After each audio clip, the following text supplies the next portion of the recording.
हम तो इसमें ऑब्जर्व कर रहे थे, देख रहे थे, इस पे एग्जामिन कर भी रहे थे।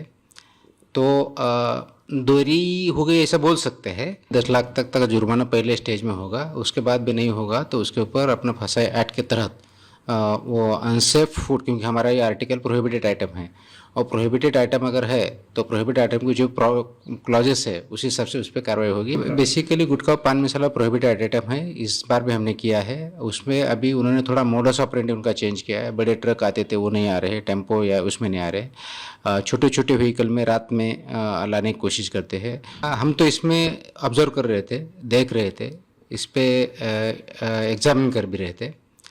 तो देरी हो गई ऐसा बोल सकते हैं, लेकिन देर आए दुरुस्त आए, हम काम कर रहे हैं, उसका इम्पैक्ट होना चाहिए।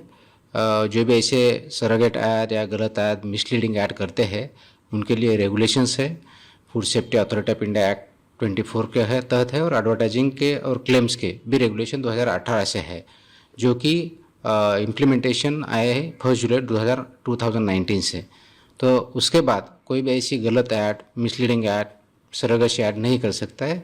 उसके लिए रेस्ट्रिक्शंस है, प्रोहिबिटेड है, उस पर लीगल कार्रवाई भी हो सकती है। सर फिलहाल उनसे जवाब मांगा गया है, सफाई मांगी गई। अगर संतुष्ट नहीं होता है एफडी उनके जवाबों से या संतुष्ट नहीं होते जवाब, तो कार्रवाई किस तरीके की हो सकती है? जैसे कि उसमें बताया गया है कि 10 लाख तक जुर्माना पहले स्टेज में होगा, उसके बाद भी नहीं होगा तो उसके ऊपर अपना फसाई एक्ट के तहत वो अनसेफ फूड, क्योंकि हमारा ये आर्टिकल प्रोहिबिटेड आइटम है और प्रोहिबिटेड आइटम अगर है तो प्रोहिबिटेड आइटम की जो क्लॉजेस है उसी हिसाब से उस पर कार्रवाई होगी और सेक्शन 59 भी उस पर अनसेफ फूड है, इसलिए भी कार्रवाई होगी। बेसिकली गुटखा पान मसाला प्रोहिबिटेड आइटम है, इस बार भी हमने किया है। उसमें अभी उन्होंने थोड़ा मोडस ऑपरेंडी उनका चेंज किया है। बड़े ट्रक आते थे वो नहीं आ रहे, टेम्पो या उसमें नहीं आ रहे, छोटे छोटे व्हीकल में रात में लाने की कोशिश करते हैं।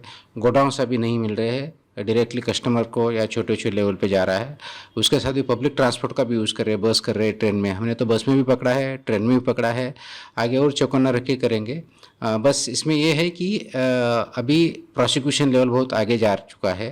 इसमें मकोका का जो प्रोविज़न हमने लगाया उसका भी हम यूज़ कर रहे हैं, उसके भी प्रोफाइल काफ़ी बन चुके हैं।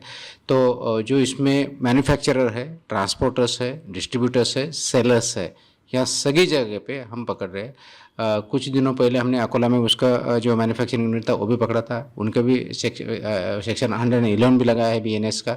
तो सख्त तरीके से हम कार्रवाई कर रहे हैं और आपने कुछ देखा होगा तो ये कुछ दिनों में बाकी राज्यों ने भी उसमें बैन कर लिया है। कर्नाटक ने भी आई थिंक हालांकि किया है, उसके पहले कुछ आंध्रा तेलंगाना ने भी किया है। तो ये बढ़ रहा है। ये अगर ऐसा अक्रॉस इंडिया होता है तो ये मैन्युफैक्चरिंग नहीं होगा, क्योंकि हमारे यहाँ मैन्युफैक्चरिंग के लिए बैन है या अगर कुछ राज्यों में नहीं है तो प्रॉब्लम होता है। I think India is moving in that direction.